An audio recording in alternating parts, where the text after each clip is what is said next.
Oke, kita lanjutkan. Tadi berarti kan sudah dapat hasil ini. Nah, ini kalau saya lanjutkan, kalau saya uraikan, VI tiada lain daripada DRI DT. VJ adalah DRJ DT.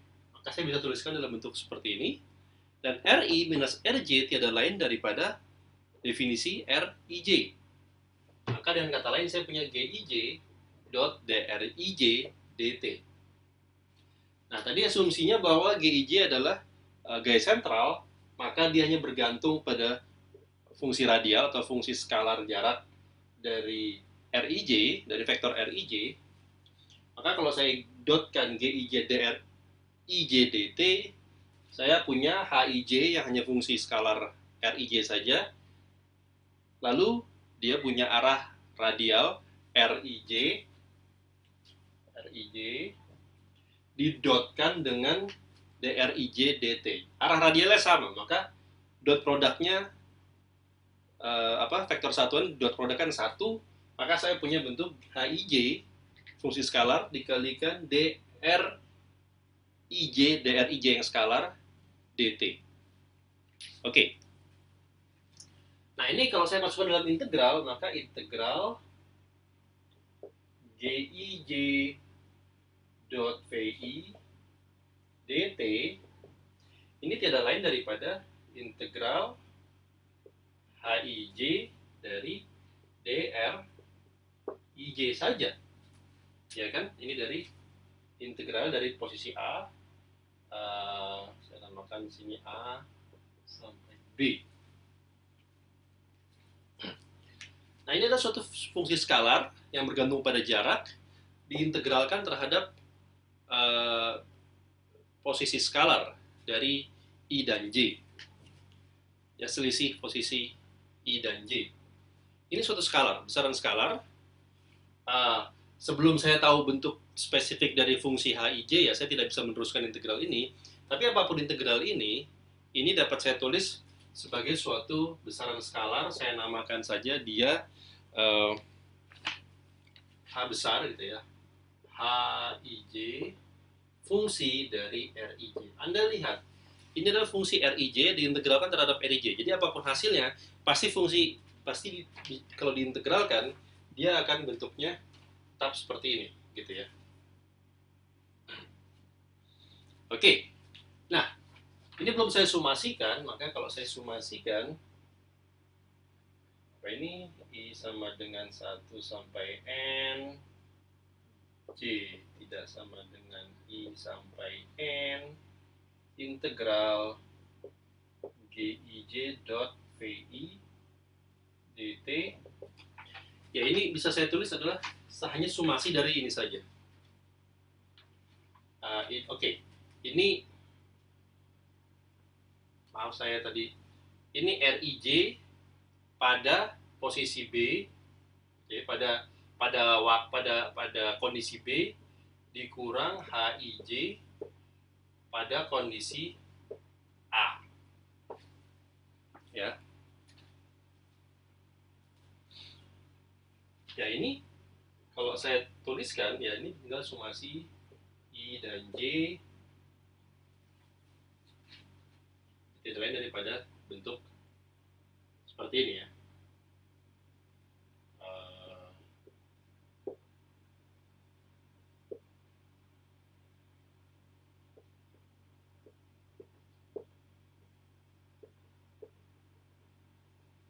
Dan ini suku pertama dapat saya katakan sebagai suku energi potensial total internal. Ya, saya namakan potensial total internal. Jadi ini saya namakan saja U, ya.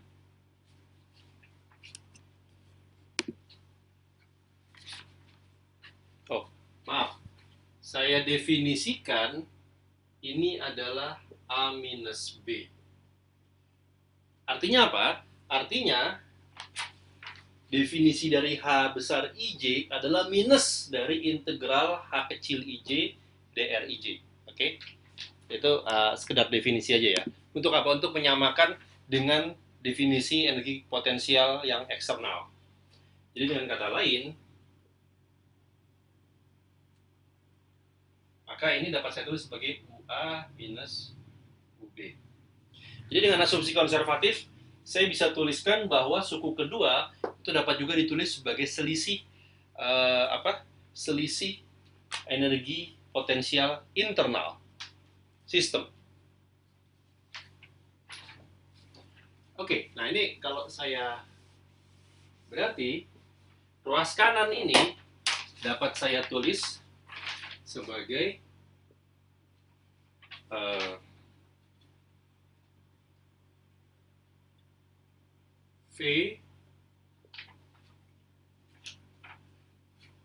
VA minus VB ditambah UA minus UB. Ya, ruas kanan dari persamaan tersebut dapat saya tulis seperti itu. Apa konsekuensinya?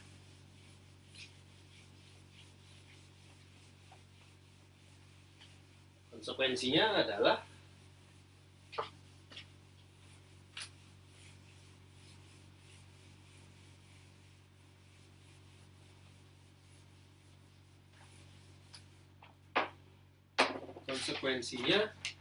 maka sekarang Anda lihat di sini TB minus TA sama dengan, oke, kalau saya definisikan V, energi potensial total itu adalah V ditambah U, maka Anda lihat ini tiada lain daripada VB dikurang VA. Ya. Artinya apa?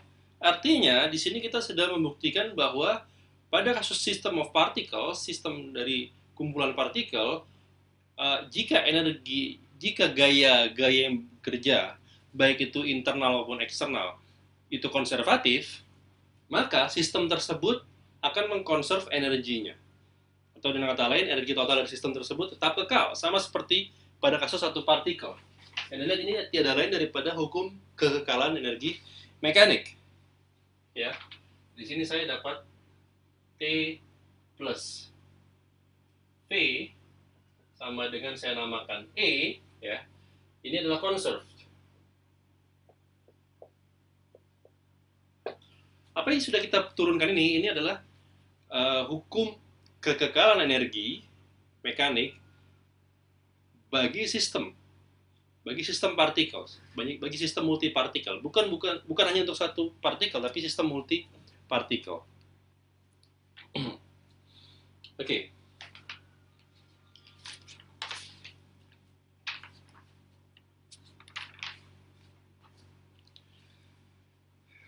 Baik, ini untuk energinya, energi dari sistem. Sekarang saya akan lanjutkan untuk kasus momentumnya. Ya, kita tahu bahwa momentum, linear momentum,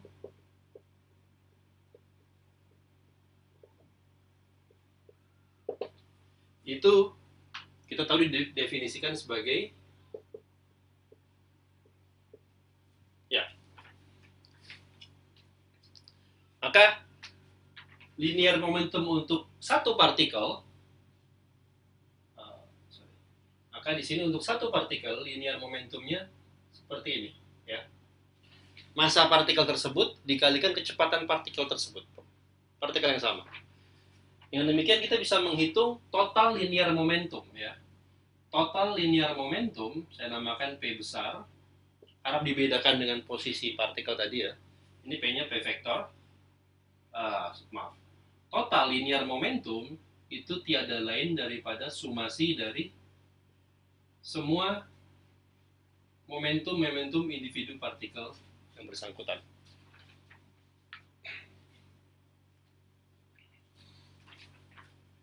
Yang kata lain, ini adalah sumasi MI EI. Nah, tadi kita berbicara mengenai koordinat pusat massa atau vektor posisi pusat massa.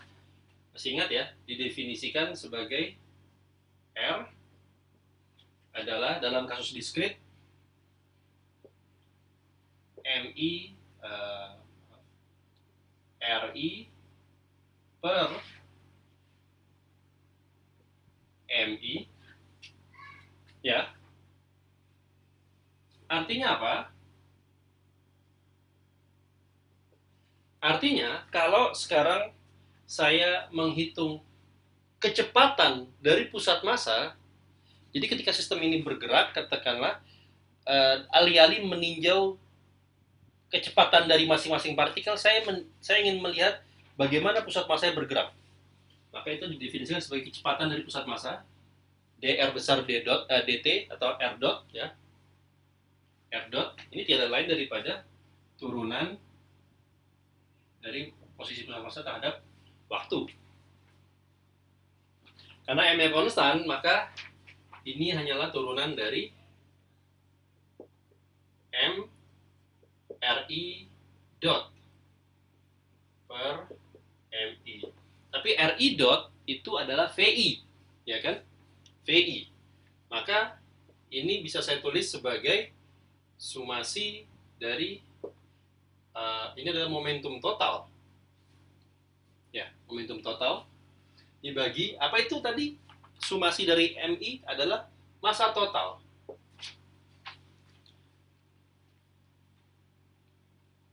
Dengan kata lain, di sini saya dapat hubungan bahwa kecepatan pusat massa itu didapat dari momentum total dibagi dengan massa total. Atau saya bisa menuliskan hubungan bahwa momentum total system of particles tadi itu didefinisikan sebagai massa total sistem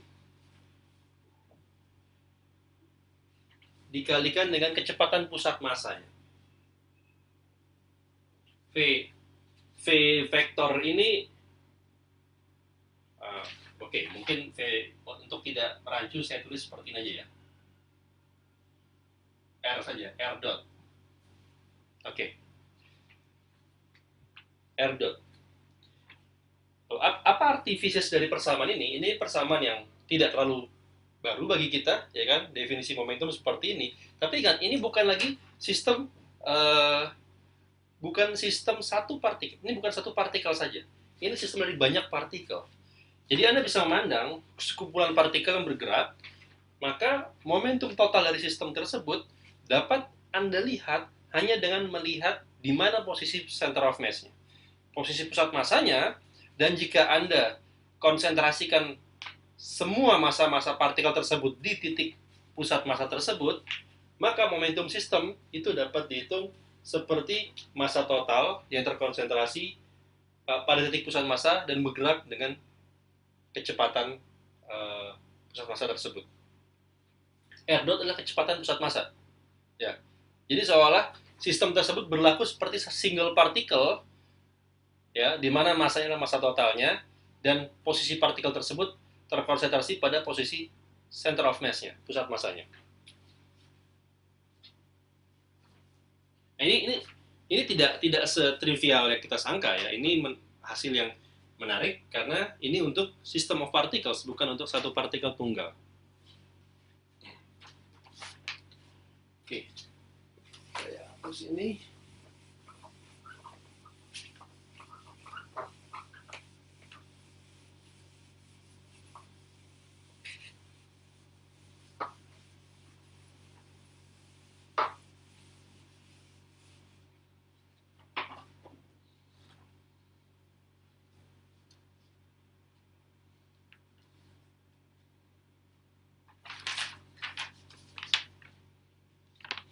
Oke, sekarang kita tinjau kembali hukum Newton 2 yang tadi.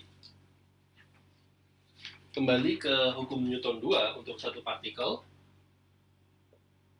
Saya tulis sekarang di ruas kiri. Saya pindahkan ruasnya sama saja. Ini adalah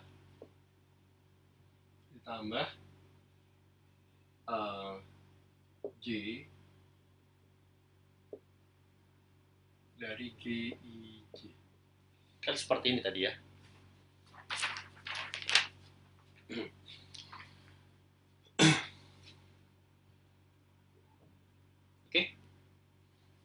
Nah, ini hukum Newton yang tadi kita gunakan. Nah, sekarang kembali ke momentum. Momentum, kalau saya menghitung laju perubahan momentum, momentum sistem ya, bukan momentum individual partikel, maka ini sama dengan menghitung d per dt dari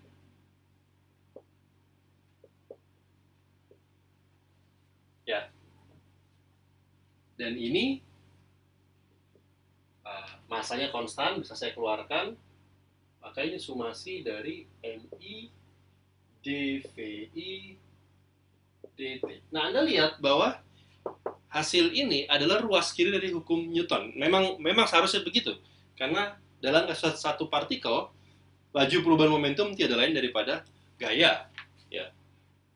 Tapi sekarang untuk sistem of particles kita lihat bahwa sekarang saya bisa tuliskan dengan kata lain di sini saya punya dp dt ini sama dengan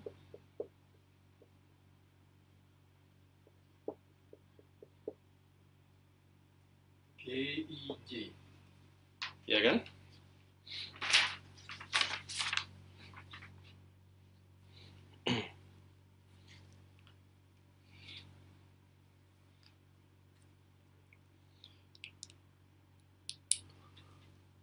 Wait a minute.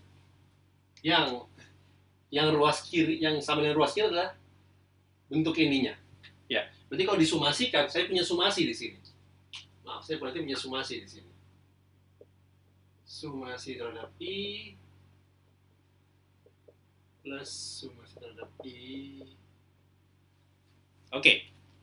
Jadi bentuknya seperti ini ya. Ya, hampir mirip seperti tadi persamaan untuk energi, kecuali tidak didotkan dengan kecepatan. Jadi saya hapuskan.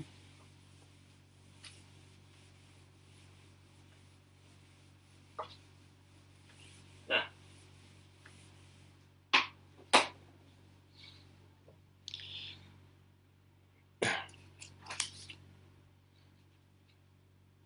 sekarang artinya apa? Artinya di sini dp dt dengan p besar ini adalah laju perubahan momentum persatuan waktu, atau dengan kata lain ini adalah gaya total, ya, gaya total yang bekerja pada sistem. Ya, itu diberikan oleh gaya eksternal, gaya total eksternal plus gaya total internal, ya kan? Gaya total eksternal plus gaya total internal. Make sense, ya kan? Tapi sekarang ada yang menarik di sini, karena tadi gaya internal kita asumsikan sifatnya mutual, ya, bahwa GIJ, vektor GIJ sama dengan minus vektor GJI. Anda perhatikan, dengan sedikit manipulasi, Anda bisa lihat bahwa bentuk ini itu dapat saya tulis seperti ini kan, sumasinya kan bisa saya pertukar-tukarkan ya. Artinya sumasi I lalu sumasi J sama saja, kalau saya relabeling I dan J-nya menjadi sumasi J dan sumasi I. Masalah J tidak sama dengan I ini tidak masalah. Kenapa? Karena kalaupun sama dia akan nol juga, jadi tidak akan memberi pengaruh apapun. Ini adalah sama dengan GJI. Tapi karena GJI itu sama dengan minus dari GIJ, ya, maka ini sama dengan sumasi minus GIJ, sumasi J, sumasi I.